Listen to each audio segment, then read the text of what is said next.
Hi good morning दोस्तों, कैसे हैं आप सब। आई होप आप लोग बहुत अच्छे होंगे और आपकी पढ़ाई भी अच्छी चल रही होगी, राइट।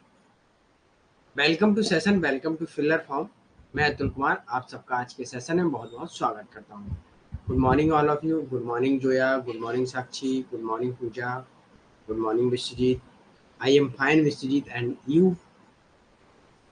चलो, तो आज के सेशन में हम लोग जो भी हमारा कल थोड़ा टॉपिक रह गया था उसके बारे में भी पढ़ेंगे, राइट।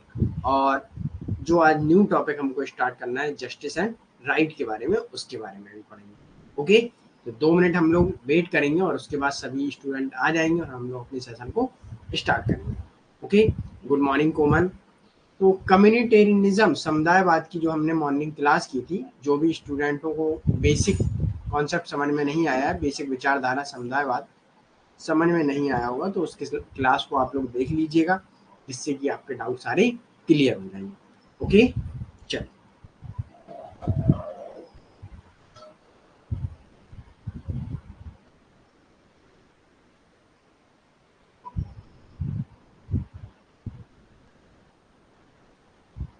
चलिए जल्दी से सभी लोग आएंगे और हम लोग अपने सेशन को स्टार्ट करेंगे।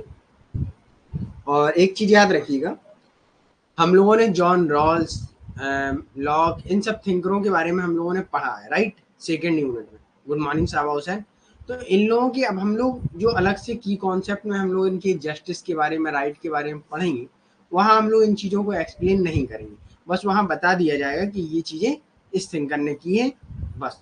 ठीक है, बकाया आपको क्या करना पड़ेगा, सेकेंड यूनिट में जॉन रॉल्स के बारे में पूरी तरह से पढ़ेंगे, तब चीज़ें वहाँ क्लियर हो जाएंगी। ओके, क्योंकि बार बार उन्हीं चीज़ों को दोहराना, टाइम भी वेस्ट होगा और चीज़ें हमारी समय से क्लियर समाप्त नहीं हो पाएंगे टॉपिक। तो समय से समाप्त करने के लिए यहाँ हम उन चीज़ों को पूर्णतया एक्सप्लेन नहीं करेंगे।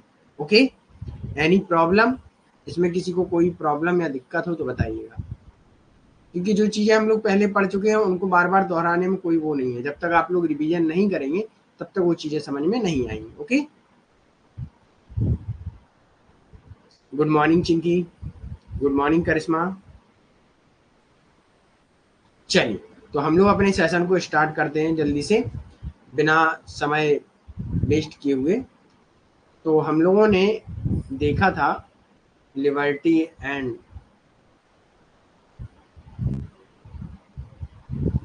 कितना हम लोग पढ़ चुके थे कल, समानता का समुदायवादी संकल्पना, है ना। ये नहीं पढ़ा था, परिणामों की समानता, परिणाम, अवसर की समानता हम लोग पढ़ चुके थे, राइट। ओके, यहाँ तक सभी को क्लियर था ना कल।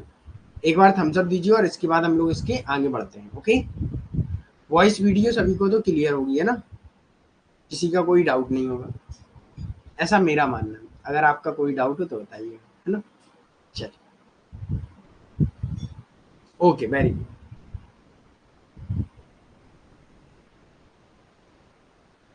Good morning Pankaj. चलिए, तो स्टार्ट करते हैं। अवसर की समानता, इक्वालिटी ऑफ अपॉर्चुनिटी। ओके, तो अवसर की समानता मैंने आपको बताया था, समानों के साथ समान व्यवहार, असमानों के साथ असमान व्यवहार, यही अवसर की समानता है ना। डॉर्किन आते हैं, उन्होंने पेंशन योजना दी है। डॉर्किन की कुछ बुक आपको इम्पोर्टेंट है जो याद रखनी है। जॉन रॉल्स ने अवसर की समानता मैक्सिमिनी सिद्धांत दिया है, इसको आपको याद रखना है ना। जॉन रॉल्स ने व्यक्ति को मूलभूत प्राथमिक वस्तुओं को प्रदान करने के लिए राज्य से आग्रह किया है, ये चीज़ें देनी चाहिए, अवसर देने चाहिए सारे व्यक्तियों को, राइट। तो आई होप आपको ये चीज़ें क्लियर थी।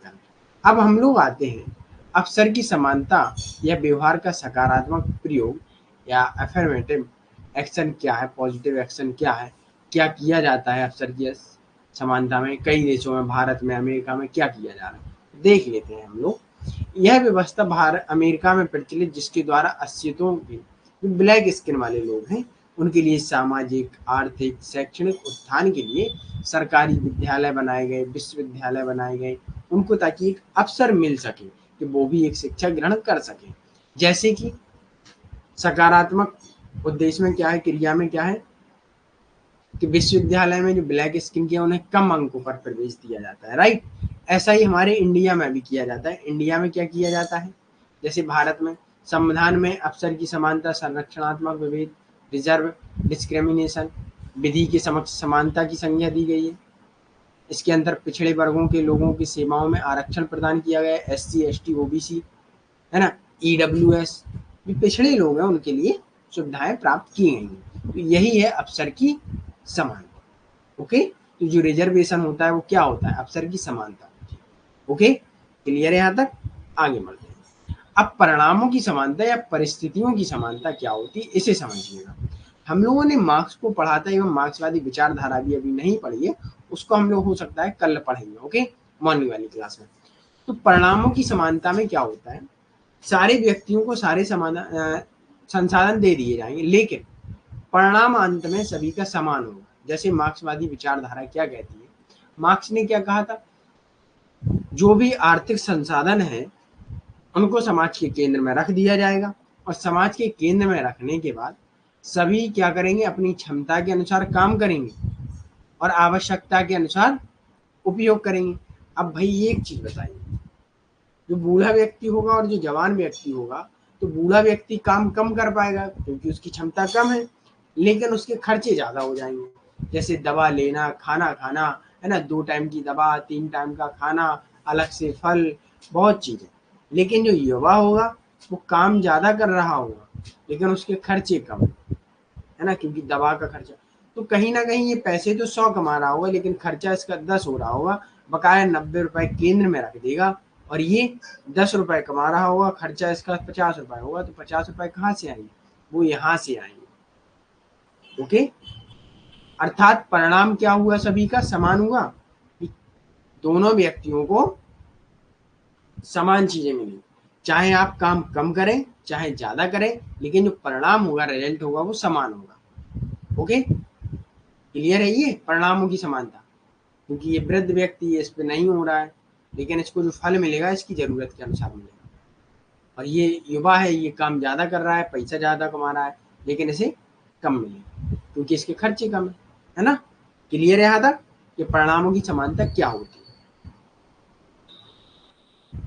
थम्स अप दीजिए एक बार और इसके बाद हम लोग आगे बढ़ेंगे। ओके,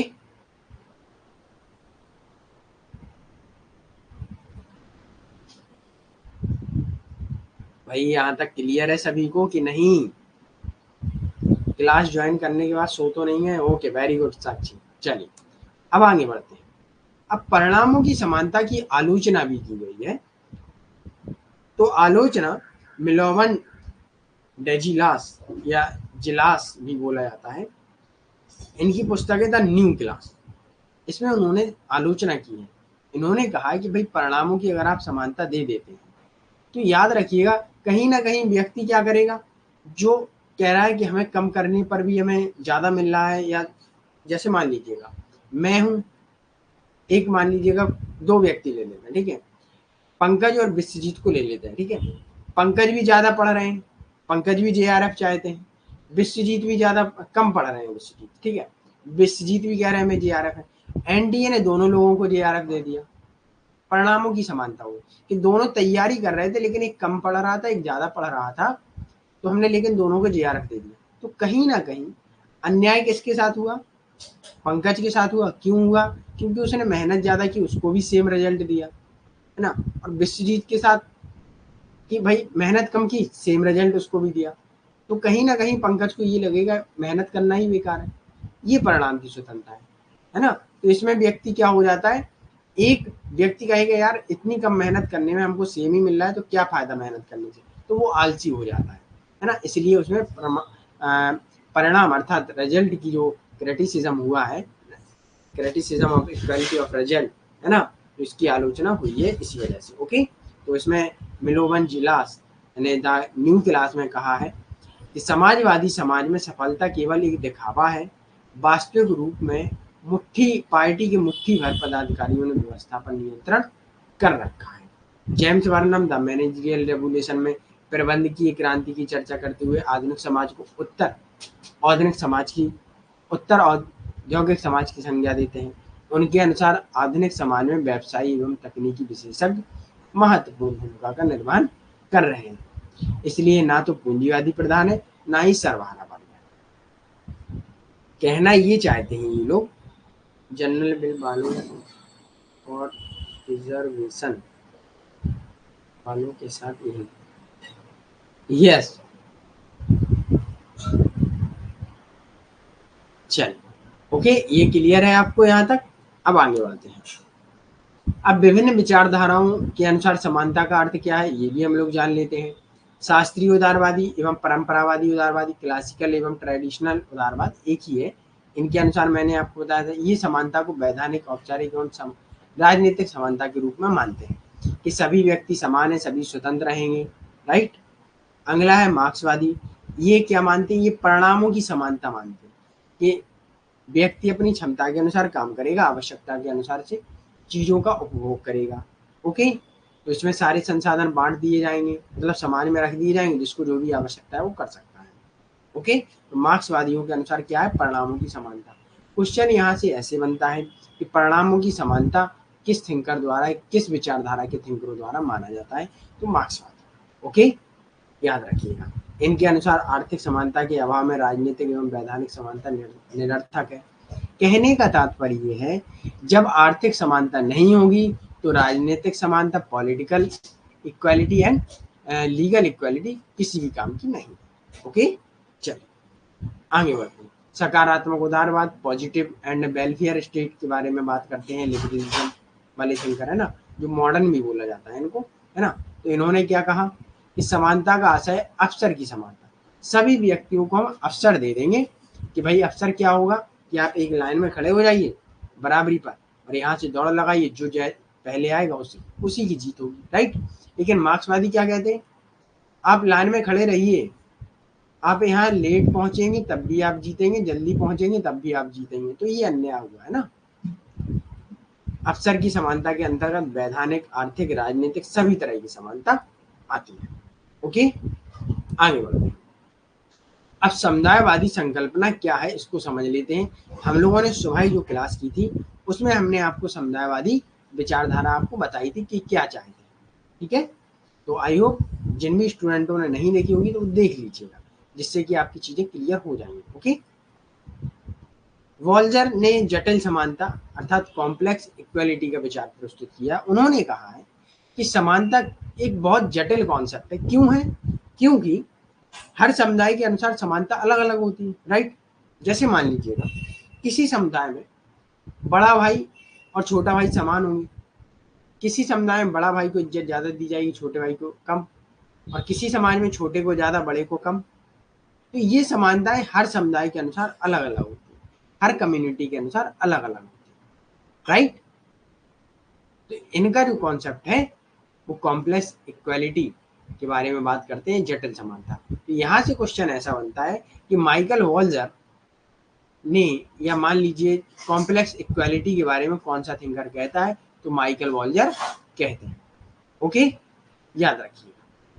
ये कहते हैं समाज में मूलभूत वस्तुओं के वितरण के भिन्न भिन्न मानदंड होने चाहिए, प्रत्येक समाज के लिए एक समान वस्तुएं उपयोग नहीं हो सकती हैं। जैसे मान लीजिएगा हर कम्युनिटी के लिए हर एक अलग चीज का अलग मतलब होता है। राइट, ये चीज आप लोग समझते हैं। किसी कम्युनिटी में कलम को बहुत तवज्जो दी जाता है। राइट, और किसी कम्युनिटी में कलम को कम तवज्जो दिया जाता है ना। कई चीजों को बहुत अच्छा माना जाता है, कई पौधों को, जैसे मान लीजिएगा तुलसी का पौधा है, कई कम्युनिटी इसको औषधि के रूप में यूज करती होंगी, कई कम्युनिटी इसको फसल के रूप में यूज करती होंगी, है ना। कई कम्युनिटी इसी देवी देवता के रूप में यूज करती होंगी, है ना। तो हर चीज, हर कम्युनिटी के अलग अलग अर्थ होते हैं अलग अलग चीजों के लिए। तो इसीलिए इन्होंने कहा है एक जो इक्वालिटी है वो एक कॉम्प्लेक्स कॉन्सेप्ट है, जटिल है ना। अगला है चार्ल्स टेलर। इनके अनुसार सभी व्यक्तियों को समान मूलभूत सुविधाएं प्राप्त होनी चाहिए, परंतु प्रत्येक क्षेत्र में समानता संभव नहीं। ओके, अगले चार्ल्स टेलर, इनकी जो पुस्तक है सोर्स ऑफ सेल्फ, इस पुस्तक में उन्होंने समानता स्थापित की है, तो इसके बारे में थोड़ा ये याद रखिएगा। ओके, यहाँ तक क्लियर सभी को? आई होप आप लोगों को क्लियर होगा। आगे बढ़ते हैं। समानता का नारीवादी, ये एक चीज सिंपल तरीके से ये समझ लीजिएगा, ये महिलाओं के विचारों की बात करती है, महिलाओं के अधिकारों की समानता के लिए बात करती हैं, प्रतिसत्तात्मक पैट्रियार्की को खत्म करने का बात करते हैं कि उसमें कुछ सुधार कर दीजिएगा। कई मतलब उदारवादी या उग्रवादी, नारीवादी है, ये सब अलग अलग प्रकार से अलग अलग बात करते हैं। तो इस चीज के बारे में भी हम लोग इस कॉन्सेप्ट को भी पढ़ चुके हैं, इसको आप लोग समझिएगा, पढ़िएगा, है ना। जब हम लोग नारीवादी विचारधारा पढ़ेंगे उसको और अच्छे से समझेंगे। तो इक्वालिटी के बारे में नारीवादी विचारक यही कहते हैं कि हमें शैक्षिक अधिकार एवं सार्वजनिक, राजनीतिक, आर्थिक, ये सारी सुविधाएं हमें दे देनी चाहिए, सार्वजनिक क्षेत्र में समानता दी जानी चाहिए, इनके बारे में बात करते हैं। ओके, तो इनके कुछ इंपोर्टेंट थिंकर हैं। यहाँ आपको देखना है कि नारीवादी निजी जीवन में समानता चाहती है, वैधानिक राजनीतिक समानता, नारीवादियों ने सत्तात्मक सत्ता का विरोध किया जिसमें पुरुष प्रधान होता है, ये मैंने आपको पढ़ाया है। सत्तात्मक सत्ता का अभिप्राय सभी समाजों में पुरुषों का होता है। घरेलू श्रम से मुक्ति चाहती है, जो कोई मुक्ति नहीं है तो उसमें समानता चाहती है ना। सेक्स जैविक संकल्पना है, बायोलॉजिकल, एंड जेंडर कल्चरल है, जो समाज द्वारा बनाया गया है। तो इन सारी चीज़ों में वो देखते थे। ओके, ये मैंने आपको बताया। तो इसके बारे में थोड़ा देखिएगा, ये कुछ इंपॉर्टेंट इसके थिंकर हैं। कैरोल पिटमैन, इनकी पुस्तक याद रखिएगा, बहुत इंपॉर्टेंट है, पुस्तक पूछी जाती है। बेटी फ्रीडमैन, द्वितीय चरण की, इनकी पुस्तक याद रखिएगा, है ना। कैट मिलेट, जमीन ग्रीक, साइमन द बुआ, महिलाएं पैदा नहीं होती बल्कि बनाई जाती हैं। कैसे बनाई जाती हैं ये भी मैंने आपको बताया है कि महिलाओं को बनाया जाता है। परिवार में आप देखिएगा कि भाई बच्ची गिर जाएगी तो क्या कहा जाएगा, अरे बच्ची के लग गई, और जहाँ बच्चा गिर जाएगा तो क्या कहा जाएगा, मतलब एक लड़का बच्चा होगा वो गिर जाएगा तो कहा जाएगा कि जमीन में गड्ढा हो गया ना। तो ये चीज़ें हैं, महिलाएं बनाई जाती हैं बातों से कि लड़कियां कॉमन होती हैं, ये सारी चीज़ें। तो इनकी बुक इम्पोर्टेंट है, इनको याद रखिएगा। ओके, वर्जीनिया वुल्फ, इनके बारे में भी पढ़िएगा। कैरोल, इनकी कुछ पुस्तकें इंपॉर्टेंट है, इनको याद रखिएगा। ओके, ये सारे। अब आता है मल्टी कल्चर का। तो बहुसंस्कृतिवाद भी थिंकर है, भीखू पारेख है, बिल किल्म का है, ये दोनों थिंकर हैं। तो ये लोग कहते हैं कि अलग अलग कल्चर में अलग अलग समानताएं होती हैं। ठीक है, जो पहचान की राजनीति का समर्थन करते हैं। भाई जो कल्चर होगा, जैसे आदि मानव है तो उनका एक अलग संस्कृति है, उनके लिए समानता अलग है। उनके लिए पानी एक देवता है, उनके लिए जल एक देवता है, वायु एक देवता है। हमारे लिए क्या है, वायु सिर्फ ऑक्सीजन है, राइट। कई कम्युनिटी या कई कल्चर के लिए सिर्फ ऑक्सीजन है, कई के लिए देवता है, भगवान का रूप है, कई के लिए पंचतत्व है, पंचतत्व है ना। ये सारी चीजें आपको याद रखनी है। ओके, इन्हें पढ़िएगा, इनमें बहुत इंपॉर्टेंट है मैरियन यंग। इन्होंने विभेद राजनीति, पॉलिटिक्स ऑफ डिफरेंस का अर्थ दिया है कि केवल लोगों को अधिकार प्रदान कर देना नहीं बल्कि उनके प्रति व्यवहार व्याप्त पूर्वाग्रह एवं विभेद को भी समाप्त करना चाहिए। कि जो पुराने कल्चर थे या उनके लिए, जैसे मान लीजिए पुरानी संस्कृति थी, उनके अंदर जो विभेद हम लोगों ने किए हैं वो समाप्त करना है, तभी हमारी समानता हो। ओके, आई होप यहाँ तक सभी को क्लियर हो गया। सभी को क्लियर है, एक बार थम्स अप दीजिए, उसके बाद हम लोग आगे बढ़ते हैं। कुछ स्पीड से तो नहीं हो गया, क्योंकि इसे पढ़ना पड़ेगा तभी आपको समझ में आएगा, है ना।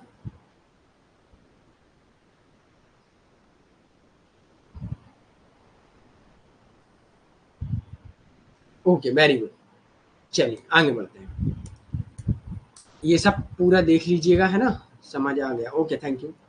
समानता पर लॉस्की की पुस्तक बहुत इंपॉर्टेंट है। अब वो कहते हैं समानता क्या है, समाज में विशेष अधिकारों का अंत, व्यक्ति को अवसर खुले रूप में अपना विकास करना, सामाजिक लाभों तक सभी की पहुंच हो, सामाजिक आर्थिक असमानता की अनुपस्थिति हो। ये सारी चीजें लॉस्की ने बात कही है। ठीक है, यहाँ तक याद रखिएगा। अब हम लोग चलते हैं अपने आगे वाले टॉपिक पर। अगला टॉपिक क्या है उसके बारे में हम लोगों को पढ़ना है। ओके, तो अगला टॉपिक ये रहा आपकी स्क्रीन पर, नोट से पढ़ लेंगे sir. Okay, thank you Zoya. क्योंकि चीज़ें जब तक पढ़ेंगे नहीं, क्योंकि जो मेन टॉपिक है वो हमने आपको समझा दिए है, पढ़िएगा। और इनका जल्दी से जल्दी हम लोग टॉपिक समाप्त कर लेंगे, फिर रिवीजन रखेंगे तो रिवीजन से चीज़ें क्लियर हो जाएंगी, है ना। चलिए, तो आई होप आप लोगों को समझ में आया। अब हम लोग चलते हैं जस्टिस, न्याय क्या है। चलिए, न्याय क्या है बताइए सभी लोग।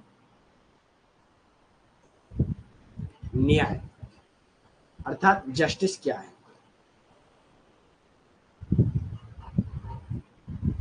चलिए आंसर दीजिए।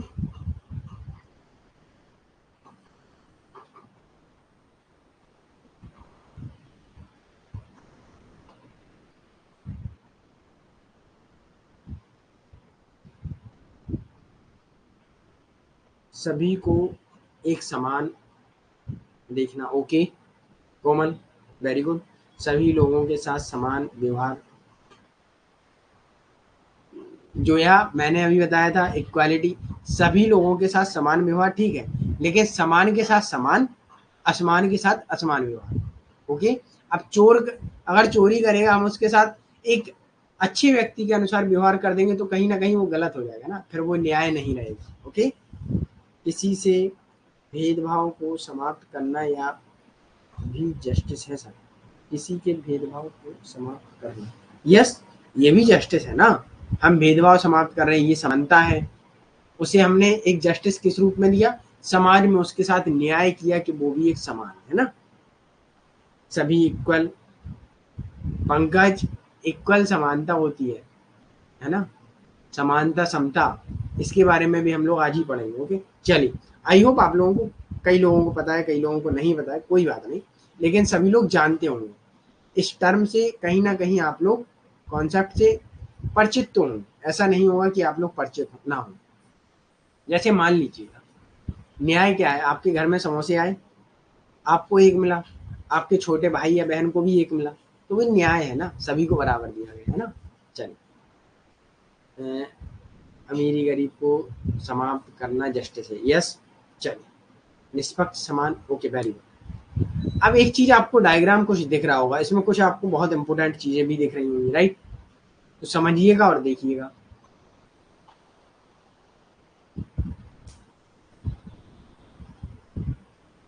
दिखा आपको कुछ? चलिए, ये डायग्राम देखकर आपको क्या समझ में आ रहा है, मैं थोड़ा अपने आप को हाइड कर लेता हूं और आप लोग देखिएगा क्या समझ आ रहा है आपको।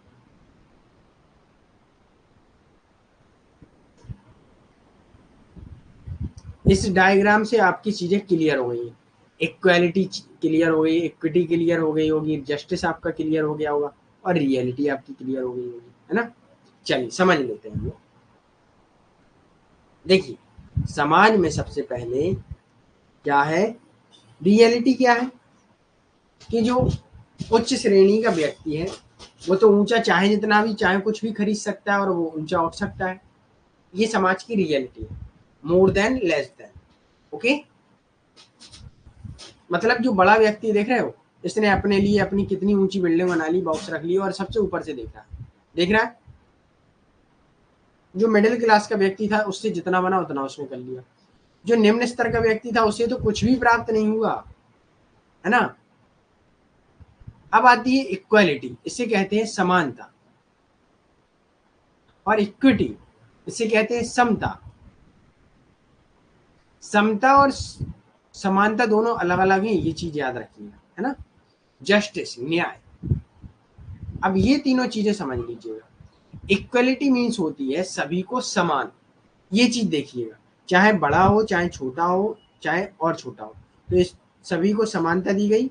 नीचे बॉक्स देखिएगा कि भाई सभी को समानता दे दी गई, हमने सभी को समान दिया, स्तर दिया। अब ये इनकी प्रकृति में अच्छा है, ये लोग प्रकृति द्वारा ये चीजें दी गई तो ये लोग उसका लाभ उठा रहे हैं, लेकिन राज्य द्वारा समानता दी गई इनको बराबर, ओके। अब आती है राज्य द्वारा equality, equity, sorry, equity means होता है समता, जिसमें क्या होगा, सभी व्यक्ति समान स्तर से देख रहे होंगे, मतलब समता से देख रहे होंगे, बराबर होंगे। तो ये लंबे थे, इनको कुछ भी नहीं दिया गया, ये थोड़े छोटे थे तो इनको एक बॉक्स दे दिया है जिससे आप चढ़कर देख सकते हैं, ये ज्यादा छोटे थे तो इनको भी दे दिया है। अब सभी लोग यहाँ इक्वल हो गए, ये देखिए, और यहाँ इक्वल नहीं है, यहाँ ये इक्वल है, ये इक्वालिटी है कि समाज द्वारा चीजें सबको समान दे दी जाएंगी, ओके। और इक्विटी मीन्स होता है समाज में सभी को समान स्तर में लाने के लिए चीजें दी जाएंगी, ओके। तो समता आज के टाइम में रिजर्वेशन है कि भाई ओबीसी जनरल को कोई भी रिजर्वेशन नहीं दिया जाएगा क्योंकि वो इतना सक्षम है, क्योंकि वो पहले से सक्षम है, और ओबीसी को थोड़ा दिया जाएगा कि वो अपना ग्रोथ कर ले, बराबर आ जाए जनरल की। एससी को थोड़ा ज्यादा दिया जाएगा ताकि वो ओबीसी एंड जनरल में बराबर आ जाए, ओके। और समानता का मतलब है कि समाज में देख लीजिए, जनरल, ओबीसी, एसटी, तो तीनों को समान दिया जाएगा, ये समता है। अब न्याय क्या है, न्याय में किसी भी प्रकार का कुछ भी ना देकर सभी को समान स्तर पर रखा जाएगा और आप देखिएगा इसमें कोई किसी प्रकार का भेदभाव नहीं किया जाएगा कि आप एससी हैं, आपको मान लीजिए आपने चोरी की तो आपको कम दंड देंगे कि आप एससी हैं, ये समाज में आपका निम्न स्तर का दर्जा है, तो ऐसा नहीं करें। ओके, या आप छोटे हैं तो आपको कम दंड मिलेगा, ऐसा नहीं। ओके, समझ में आया सभी को?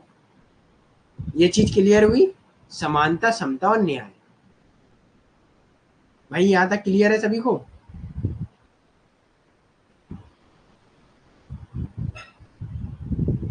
Okay, very good. अब आगे बढ़ते हैं हम। सबसे पहले याद रखिएगा जस्टिस जो शब्द है वो जस्टिन, लैटिन वर्ड जस्टिन से बना हुआ है, जिसका अभिप्राय होता है जोड़ना, सभी को जोड़ना। ठीक है, प्लेटो के अनुसार न्याय हम लोग पढ़ चुके थे। प्लेटो के अनुसार न्याय क्या था, चलिए बताइए। अब जस्टिस के बारे में आधी चीजें आपको पता है और आपको बताना है। प्लेटो के बारे में न्याय बताइएगा क्या है, आंसर कीजिए सभी लोग।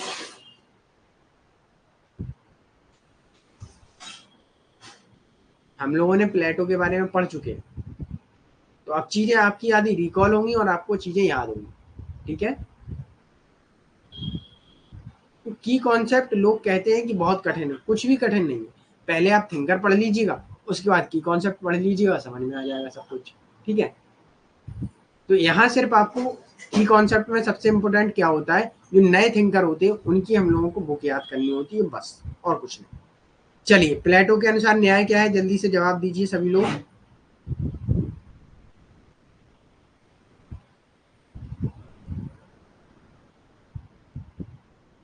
थोड़ा जल्दी जल्दी करेंगे, है ना। सोसाइटी में जिसको जो काम दिया जाए वो करे। ओके, वेरी गुड सुमित्रा, प्रत्येक व्यक्ति को अपना। ओके, वेरी गुड साक्षी, जिसको काम मिला है वो करे, वही प्लेटो का न्याय। Okay, very good Anjali, very good Komal. चलो, आई होप आप लोगों ने पढ़ा है और प्लेटो आपको समझ में आया है ना। यही मेरे लिए बहुत खुशी की बात है कि मैंने जो पढ़ाया है आपको समझ में आया और आज आप लोग सारे लोग आंसर कर रहे हैं। Very good. तो न्याय का आशय समाज में सामंजस्य एवं संतुलन का निर्माण है, अर्थात one man one work. Okay, याद रखिए। ठीक है, समाज में सामंजस्य और संतुलन बनाए रखने के दो उपाय हैं, दंडित करना और दूसरा पुरस्कृत करना। अब समाज में अगर न्याय को बनाए रखना है तो क्या होता है, जो व्यक्ति गलत काम करे उसे दंड दे, फाइन पेनल्टी रखें, और जो अच्छा काम करता है उसे पुरस्कार दें, गिफ्ट दें। ओके, ये चीज याद रखिए। न्याय एक जटिल संकल्पना है क्योंकि इसका प्रयोग कभी नैतिक रूप में, तो कभी वैधानिक रूप में, तो कभी सामाजिक राजनीतिक अर्थ में किया जाता है। अब एक चीज याद रखिएगा। ओके, वेरी गुड करिश्मा, वेरी गुड जोया। ओके, सभी को वेरी गुड। तो कभी ना कभी न्याय एक क्या है, बहुत कॉम्प्लेक्स है, एक ये भी कॉम्प्लेक्स कॉन्सेप्ट है। कैसे है, क्योंकि न्याय को नैतिक रूप में अलग माना जाता है, वैधानिक रूप में अलग माना जाता है, लीगल रूप में, पॉलिटिकल रूप में अलग माना जाता है, सोशल रूप में अलग माना जाता है। इस प्रकार न्याय क्या है, एक कॉम्प्लेक्स है। राइट, अब जैसे मान लीजिएगा आर्थिक रूप में हम क्या करेंगे न्याय, कि भाई जो व्यक्ति के पास कुछ भी नहीं उसे सरकार क्या करेगी, पेंशन दे देगी, क्योंकि न्याय उसके लिए करना है ना, ये चीज। सामाजिक रूप में क्या करेगी सरकार, अगर वो दबा कुचला वर्ग का है तो उसके लिए सामाजिक कल्याणकारी काम कर देगी, यही न्याय है उसके लिए, है ना। तो याद रखिए। अब समकालीन अर्थात प्रेजेंट टाइम के युग में न्याय का मूल अर्थ क्या है, इसे समझ लीजिएगा। सामाजिक न्याय से लिया जाता है, जो न्याय है का कॉन्सेप्ट है, सामाजिक न्याय से लिया जाता है। सामाजिक न्याय शब्द एक बृहद शब्द है, जिसमें आज के टाइम में क्या है, अब व्यक्ति को लीगल न्याय भी चाहिए, पॉलिटिकल, आर्थिक, तीनों तरह के न्याय सम्मिलित हो गए प्रेजेंट टाइम में। राइट, पहले प्लेटो के टाइम क्या था, सिर्फ व्यक्ति अपना काम करे और कुछ ना करे, उसे राजनीति से मतलब नहीं, सैनिक के कार्य से मतलब नहीं। अब व्यक्ति को क्या है, तीनों कार्यों से मतलब है, तीनों में न्याय चाहिए, है ना। तो न्याय में दो मूल तत्व क्या होते हैं, प्रत्येक विचारक ने माना है, समानता और निष्पक्षता। सभी व्यक्ति समान होंगे और निष्पक्ष होंगे। ओके, इक्वालिटी एंड फेयरनेस, याद रखिएगा।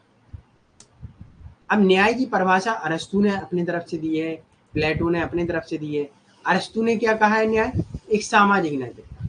अरस्तु ने संपूर्ण न्याय को सात्विक, अर्थात मान लीजिएगा अरस्तु ने कैसा, समानुपातिक, अनुपातिक, जो व्यक्ति जैसा कार्य करेगा उसका वैसा न्याय होगा, मतलब जिसका जैसा राज्य में भूमिका होगी उसके लिए न्याय वैसा ही होगा। ओके, क्लियर है यहाँ तक? अर्थात उन्होंने संशोधनात्मक न्याय विधि के अनुसार क्या किया, कार्य नहीं करने पर राज्य द्वारा दंडित दिया जाना चाहिए। अर्थात व्यक्ति के आचरण को सुधारने के लिए राज्य द्वारा दंड व शक्ति का प्रयोग करना, है ना, याद रखिए। अरस्तु के बारे में, अब न्याय के बारे में मैंने आपको अरस्तु का न्याय का कॉन्सेप्ट पढ़ाया है कि अगर चोर चोरी करता है तो उसको दंड ज्यादा दिया जाएगा। अगर कोई पढ़ा लिखा व्यक्ति कुछ गलत काम करता है लेकिन उसके परिणाम अच्छे होते हैं भविष्य में, इसीलिए उसे दंड कम दिया जाता है। ओके, तो इसे भी आप लोग पढ़िएगा, अरस्तु का आप क्लास देखिएगा, उसमें समझ में आ जाएगा, है ना। चलिए, वितरणात्मक न्याय, राज्य द्वारा व्यक्तियों को पद, अवसर, रेखा गणितीय अनुसार, अरस्तु के अनुसार समाज में सेवाएं, पदों का वितरण। अरस्तु का न्याय समानुपातिक है। ओके, याद रखिए। अब अगस्टीन जो लीगल की बात करते हैं, उन्होंने जिस राज्य में न्याय ना हो वह समुद्री लुटेरों का गिरोह जैसा। इसको याद रखिएगा कि ये पंक्ति किसने कही है, ये लाइन किस थिंकर ने कही है, तो इसके बारे में भी पूछा जाता है। तो अगस्टीन का है कि जिस राज्य में न्याय ना हो वह समुद्री लुटेरों के गिरोह जैसा होता है। अर्थात कैसा, एक समुद्र में जब यात्रा होती है तो वहां न्याय नहीं होता किसी प्रकार का। बीच समुद्र में जब आपको लुटेरे मिल जाते हैं तो वहां कोई न्याय नहीं, वो लूट के जाते हैं, है ना, वहां कोई सुनने वाला नहीं होगा, है ना। तो वो कहते हैं जब राज्य में न्याय नहीं होगा तो वो एक कहीं ना कहीं एक खराब अवस्था होगी, वो लुटेरों वाली अवस्था होगी, ये लूट के ले जाते हैं। ओके, अगला पॉइंट है अर्नेस्ट बार्कर की, आपको यहाँ बुक याद रखना है, स्वतंत्रता, समानता, बंधुत्व, सहयोगी मूल्य मानना। थॉमस पॉगे, प्रसिद्ध है इनकी पुस्तक world poverty and human right, 2002 में लिखी गई है। इसे भी वो कहते हैं समानता विश्व स्तर पर होनी चाहिए, न्याय विश्व स्तर पर होना चाहिए, ह्यूमन राइट के बारे में बात करते हैं। ओके, अब न्याय के कुछ डायमेंशंस देख लेते हैं। तो न्याय के आयाम देख लेते हैं। नैतिक आयाम क्या है, व्यक्ति द्वारा अपने कर्तव्यों का पालन करना, यही न्याय है। प्राचीन युग में राजनीतिक चिंतन, प्लेटो द्वारा कहा गया है कि न्याय क्या है, नैतिक आयाम, अपने कर्तव्यों का पालन। कर्तव्य क्या है, आपको जो कार्य सौंपे गए हैं वो करिए। ओके, अगला है वैधानिक अर्थात लीगल, कानून के समक्ष समानता। तो वैधानिक में न्याय का अभिप्राय विधि के उल्लंघन के परिणाम स्वरूप दंड, अर्थात अगर आप विधि के अनुसार नहीं चलेंगे तो आपको दंड दिया जाएगा। विधि के अनुसार ही चलना आपके लिए न्याय है। हीगल ने कहा था राज्य के अनुसार जो भी दिया जाएगा वही न्याय है, वही स्वतंत्रता है, राइट। समाज में सभी व्यक्तियों को विधि के समक्ष समानता, बेंथम एवं ऑस्टीन ने वैधानिक न्याय के सबसे इम्पोर्टेंट थिंकर हैं। तो यहाँ से थिंकर भी याद रखिएगा, क्योंकि पूछ लेते हैं लीगल जस्टिस के बारे में कौन से थिंकर बात करते हैं, बेंथम एवं ऑस्टिन बात करते हैं। ओके, क्लियर है यहाँ तक सभी को? आई होप आप लोगों को यहाँ तक चीजें क्लियर हो गई। तो ज्यादा स्पीड में तो नहीं चल रहे हैं, ये भी बता दीजिएगा, क्योंकि चीजें हम लोगों की पढ़ी हैं, तो इस वजह से हम वो चीजें देख रहे हैं यहाँ जो चीजें इंपॉर्टेंट है। बकाया जब तक आप पढ़ेंगे नहीं एक बार तब तक नहीं आएगा, है ना। तो मैंने आज की क्लास के भी नोट्स अभी अपलोड किए हैं, तो उनको भी पढ़ लीजिएगा। ओके, यहाँ तक सभी को क्लियर है? एक बार थम्स अप दीजिए। करिश्मा क्लियर नहीं है आपको, है ना? नो सर, अरे लो, कैमरा बंद ही है ना, वॉइस वीडियो फास्ट है जोया। तो जोया समझ में आ रहा है कि नहीं? क्योंकि आज मैं सुबह सुबह बढ़िया नाश्ता किया हूँ, वहाँ खाया हूँ, तो थोड़ी एनर्जी है, इस वजह से मैं थोड़ा फास्ट हूँ, है ना। चलिए, ओके, बस समझ में आना चाहिए आप लोगों को। देखिए, मेरा मतलब ये है, मेरा सिर्फ जितने जल्दी हम लोग सिलेबस समाप्त कर लेंगे उतने जल्दी हम लोग क्या करेंगे, रिवीजन करेंगे, और रिवीजन जितना ज़्यादा हो जाएगा उतना अच्छा होगा। क्योंकि इस बार जितने भी स्टूडेंट हमसे जुड़ेंगे, इस बार मैं चाहूँगा कि सभी का नेट जीआरएफ हो, जितना ज़्यादा रिवीजन उतना अच्छा रहेगा, है ना। चलिए आगे बढ़ते हैं हम लोग। राजनीतिक आयाम क्या है भाई? राजनीति में भागीदारी देना, सभी लिंग भेद, जाति, है ना, या समाज या धर्म के अनुसार किसी प्रकार का भेदभाव ना होना, सभी को राजनीति में भागीदारी देना समान रूप से, यही राजनीतिक न्याय है। बस इतनी सी बात है। इसमें सबसे इंपॉर्टेंट थिंकर है कार्ल पॉपर। कोशिश जल्दी है जोया, हम लोग चाहेंगे कि सितंबर तक सिलेबस समाप्त कर दें, है ना। यस। ओके करिश्मा, भरोसे देखिए एक चीज बता दूं मैं करिश्मा, मेरे भरोसे मत रहिए, क्योंकि पढ़ना आपको पड़ेगा, है ना। मैं बस सिलेबस करवा सकता हूँ, रिवीजन करवा सकता हूँ, ठीक है। पढ़ना आपको पड़ेगा, राइट। चलो, कोशिश करने वालों की हार नहीं होती। तो कार्ल पॉपर ने सामाजिक न्याय की बात करते हैं, और इनको याद रखिएगा, कार्ल पॉपर ने एक बहुत अच्छा शब्द दिया है, सोशल इंजीनियरिंग। ओके, ये चीज याद है। सोशल इंजीनियरिंग शब्द क्या है, वो कहते हैं समाज में न्याय क्या है, कि एक समाज एक कड़ी जैसा है, एक जंजीर जैसा है। ये एक जंजीर होती है, ये देखिए जंजीर हो गई ना। तो वो कहते हैं समाज में न्याय क्या है, जो जंजीर कमजोर है उसे ही हम लोग सही कर देंगे, यही न्याय है। हम लोग पूरा बदलेंगे नहीं। ओके। तो यहाँ से सिर्फ एक क्वेश्चन पूछा जा सकता है कि सोशल इंजीनियरिंग शब्द किसने यूज किया है, तो कार्ल पॉपर ने किया है। ओके, चलिए अगला है आर्थिक न्याय क्या है। भाई मार्क्सवादी एवं समाजवादियों के द्वारा न्याय का मूल आधार क्या है, जो समाज में आर्थिक संसाधन है उनको समाज में बांट दिए जाए सभी के लिए, अर्थात सर्वहारा पूंजीपति वर्ग को सबको एक तरफ रख दिया जाए, वही है आर्थिक न्याय। ओके, आर्थिक आयाम में वही न्याय। रॉबर्ट नॉजिक के बारे में जब हम लोगों ने पढ़ा था, तो उन्होंने क्या कहा था, जो जैसा चयन करे, जिसका जैसा चयन हो। कहते हैं प्राकृतिक वस्तुएं कैसी थी, अनार्जित थी, जो किसी के अधिपत्य में नहीं थी, किसी के अंडर नहीं थी। तो क्या हुआ, व्यक्ति ने उन संपत्ति को कमाया अपनी होशियारी, अपनी चतुराई से, और उन पे अपना प्रभुत्व जमाया। और प्रभुत्व जमाने के बाद राज्य के पास किसी प्रकार का टैक्सेशन की उस पर क्या नहीं है, सुविधा की उस पर टैक्स लगाए या छीन ले। ओके, ये रॉबर्ट नॉजिक के अनुसार आर्थिक आयाम है। मार्क्सवादियों के अनुसार इस आयाम को सपोर्ट कौन से थिंकर करते हैं, मार्क्सवादी, समाजवादी। ओके, कि समाज में सभी को मूलभूत आर्थिक संसाधन उपलब्ध कराना।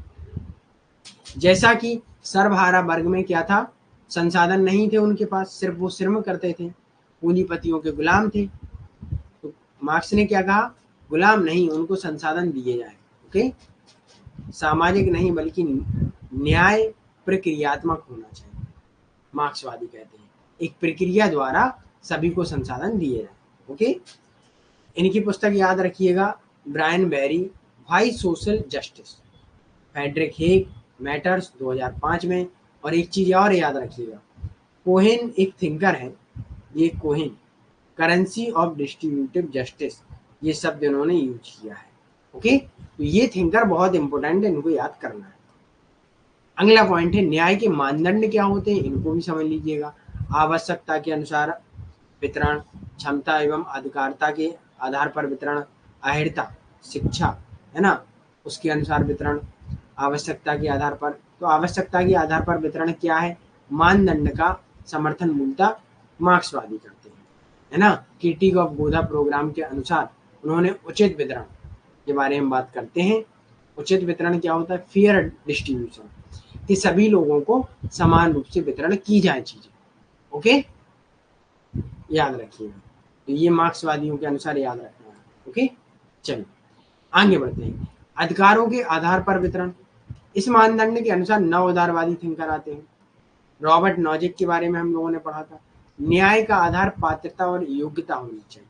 रॉबर्ट नॉजिक ने क्या कहा था, कि व्यक्ति, अभी मैंने पिछली बार कहा, एंटाइटलमेंट थ्योरी, अधिकारिता एवं पात्रता का सिद्धांत, रॉबर्ट नॉजिक, कि व्यक्ति जैसी कुशल उसकी क्षमता होगी, वैसा वो चीजों को गेन करेगा, और गेन करेगा तो वो अपनी क्षमता से गेन करेगा, अपनी योग्यता से गेन करेगा, वही न्याय है व्यक्ति के लिए, है ना, याद रखिए। और जो व्यक्ति नहीं कर पाएगा वो उसके लिए न्याय है। क्यों नहीं कर पा रहे, क्योंकि जब समाज में मान लीजिएगा प्राकृतिक अवस्था में सारी चीजें स्वतंत्र हैं, जो व्यक्ति समाज चतुर थे उन्होंने अपनी पूंजी संपत्ति बना ली, और जो नहीं थे चतुर उन्होंने नहीं बना पाई।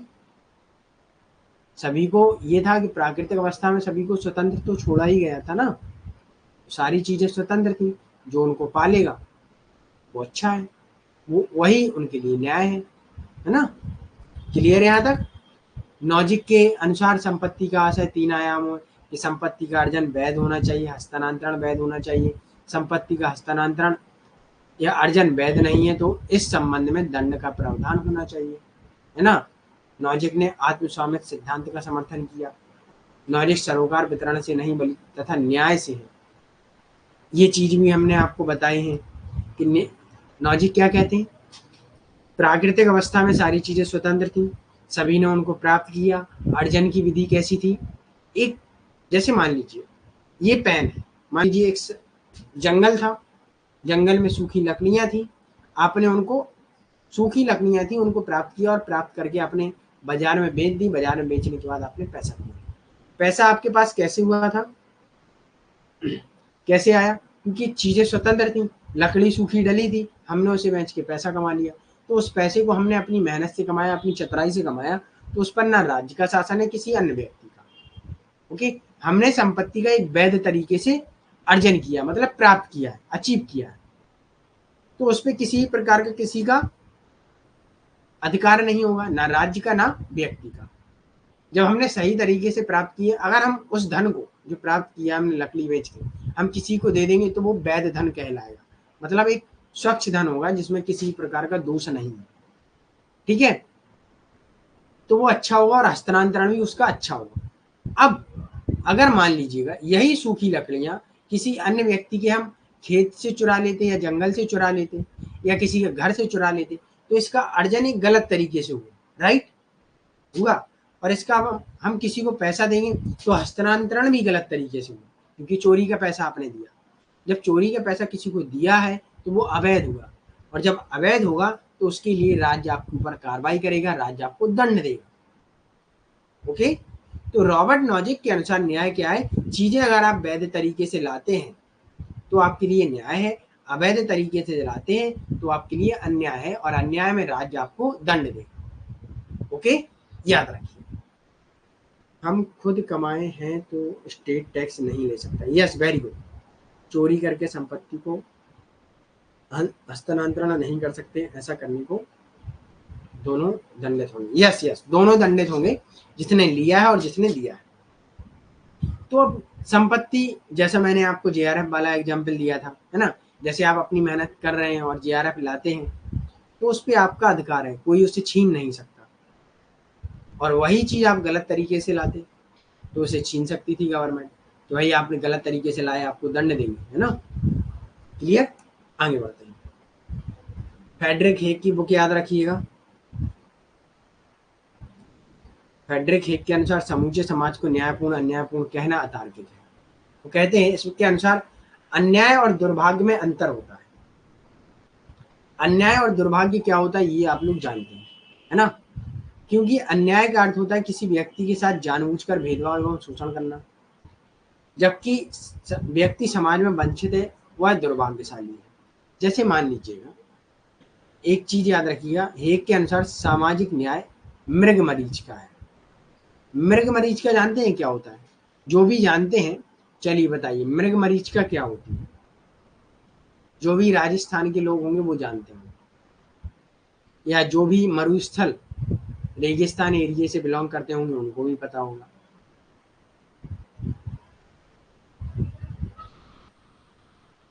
चलिए भाई जल्दी से बताइए।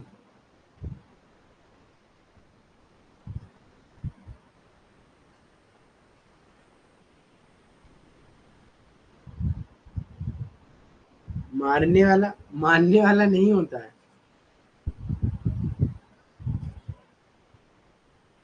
लालच नहीं, लालच भी नहीं होता है निर्मला।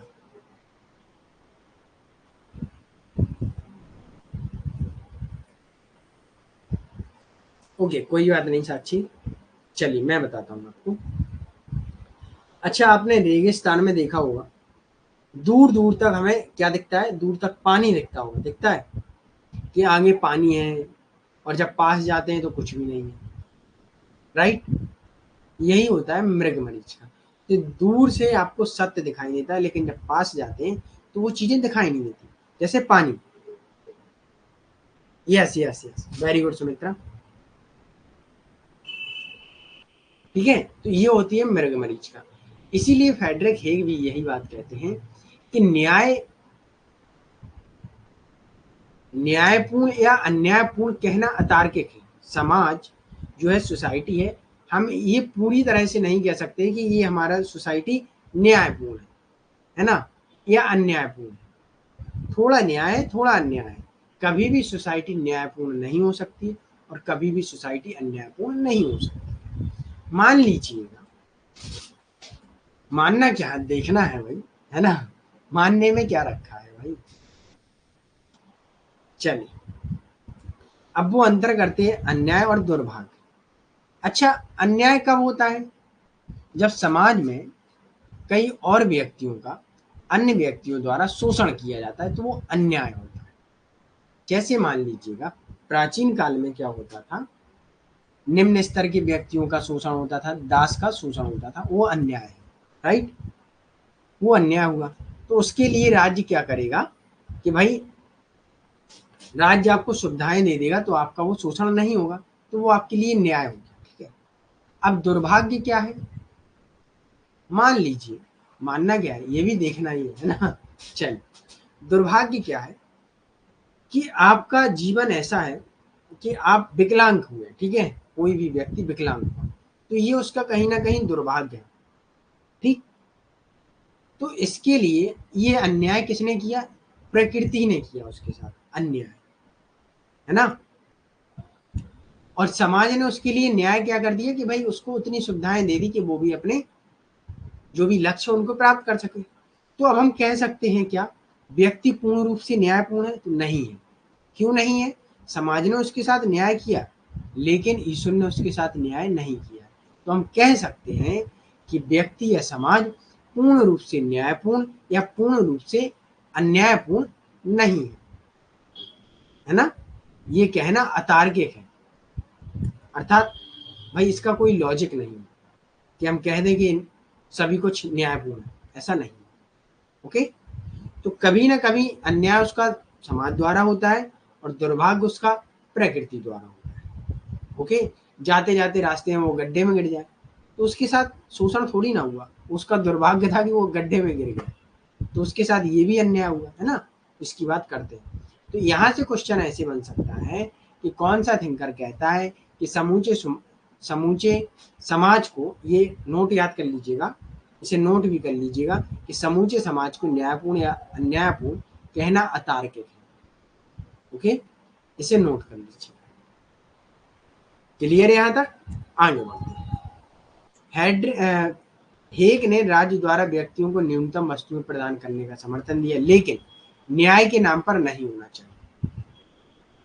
वो कहते हैं कि हम ये नहीं, व्यक्तियों को हम वस्तुएं प्रदान कर देंगे, लेकिन हम ये नहीं कहेंगे कि हमने न्याय किया, क्योंकि कहीं ना कहीं हम न्याय नहीं कर पाएंगे, क्योंकि उसे प्राकृतिक अवस्था में कहीं ना कहीं कोई भी कमी रह जाएगी, है ना, तो वो न्याय नहीं होगा। ओके, तो ये चीज याद रखो।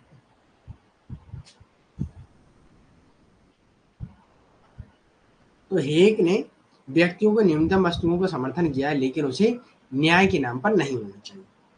अगला पॉइंट है, हेग के अनुसार बाजार की प्रक्रिया और परिणामों को नैतिक रूप में विश्लेषित करना है सामान्यता अवैधानिक है, इलीगल है।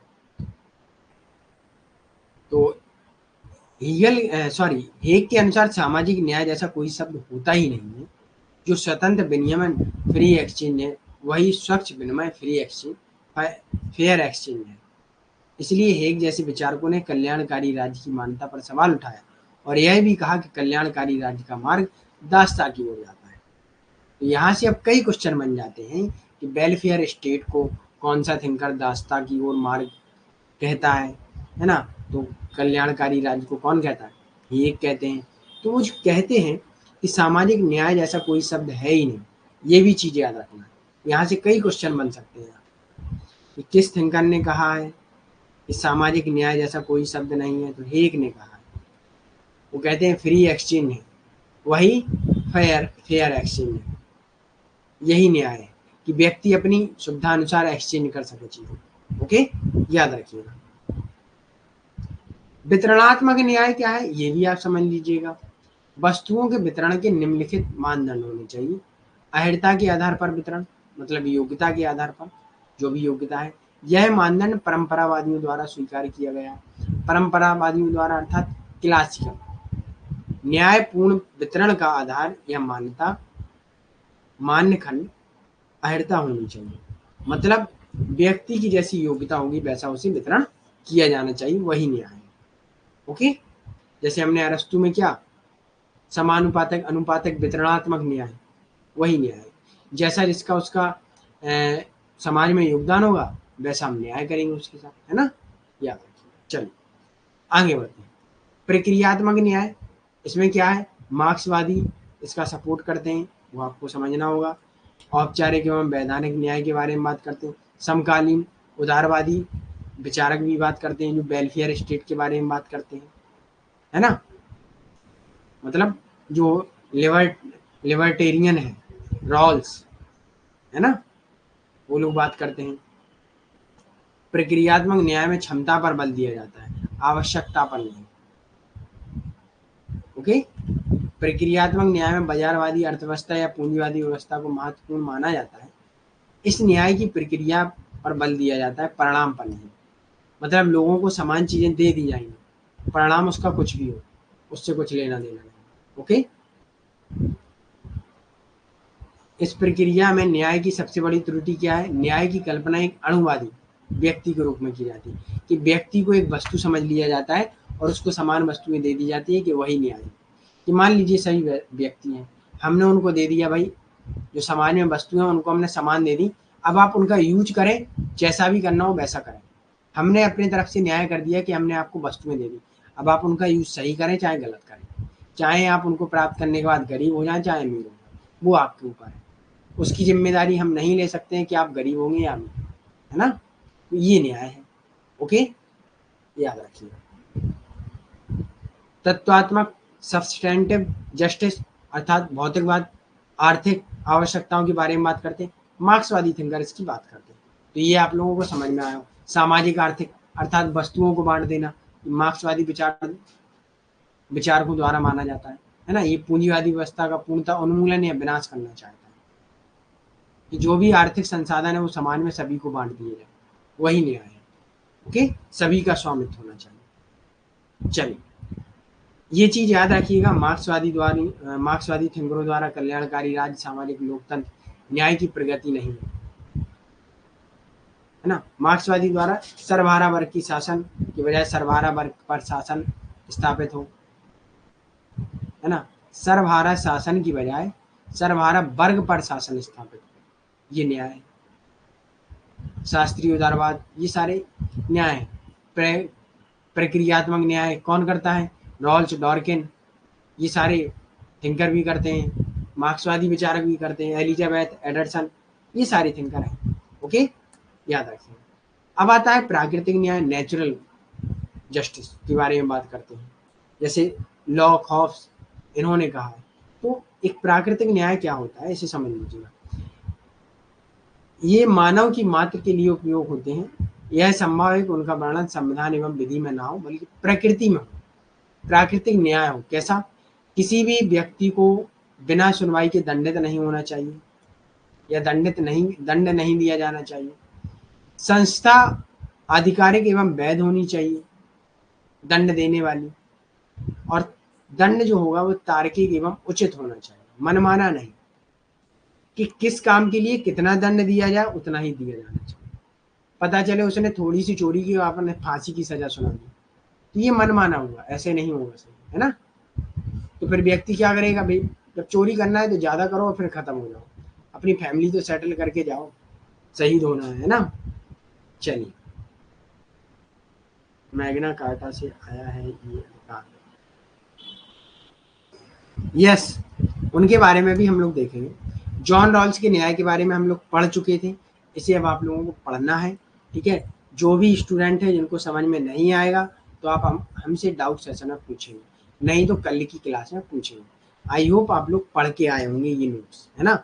सॉरी, ये तो नोट्स हमने अभी अपलोड किए हैं तो नहीं पढ़ पाए, तो इनको पढ़िएगा, जो भी नहीं आएगा समझ में पूछिएगा।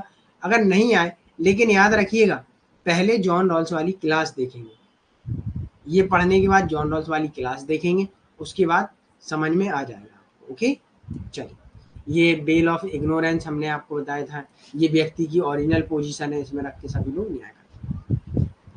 रॉल्स के न्याय का आधार भी हमने आपको बताया, ये चीज़ें। रॉल्स के न्याय के सिद्धांत की मूल विशेषताएं बताई, ये भी हमने आपको कराया।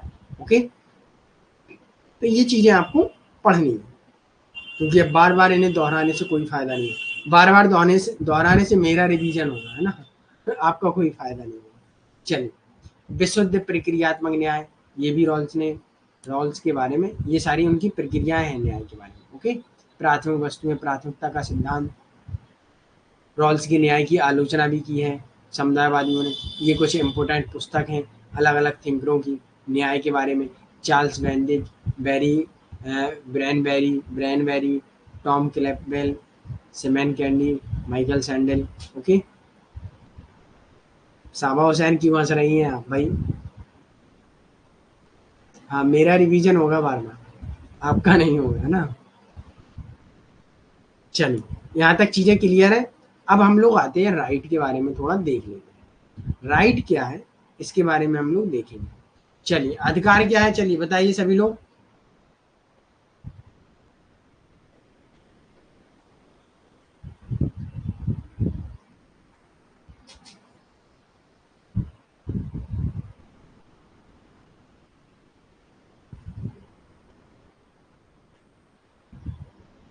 अधिकार के बारे में बताइए भैया। राइट,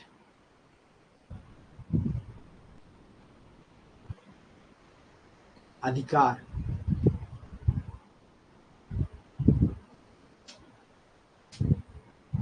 मानव होने के नाते मिलते हैं।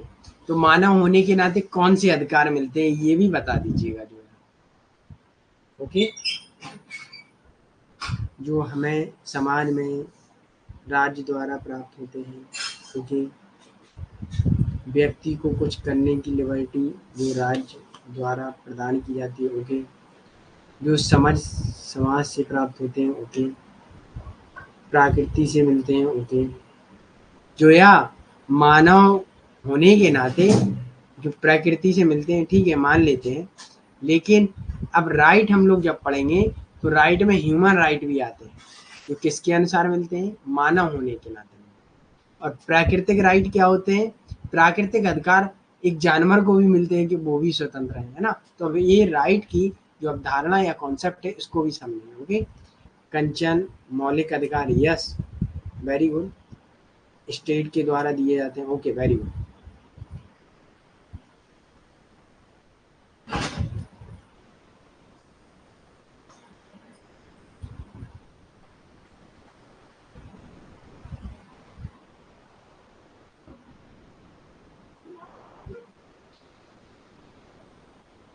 ठीक है, यहाँ तक क्लियर है। अब हम लोग बकाया सब क्या करेंगे, कल की क्लास में करेंगे, है ना, कि अभी करवा दें। अगर 30 मिनट हैं आप लोगों के पास तो मैं अभी करा दूंगा। नहीं है, क्योंकि आप लोगों का समय बहुत इम्पोर्टेंट है ना। नहीं है तो फिर कल कराएंगे, क्योंकि बहुत भी आप लोगों को रिवीजन भी करना होगा, फर्स्ट पेपर भी होगा, पढ़ना होगा, है ना। फर्स्ट पेपर की 2 या 3 क्लास होती होंगी तो वो भी पढ़ना होगा, पढ़ लीजिएगा, है ना। ओके, जब सभी लोगों ने कह दिया है कल ही करना है तो अब कल ही करेंगे। ओके, चलिए, thank you for today session watch and most welcome. मिलते हैं हम लोग कल सुबह 9 बजे। और याद रखिएगा, रिवीजन करते रहिएगा, पढ़ते रहिएगा। कोशिश यही रहेगी कि सिलेबस जितने जल्दी समाप्त होगा उतने जल्दी हम लोग रिवीजन करेंगे। Okay, yes, okay, most welcome all of you and thank you for today session watch and most welcome. मिलते हैं कल।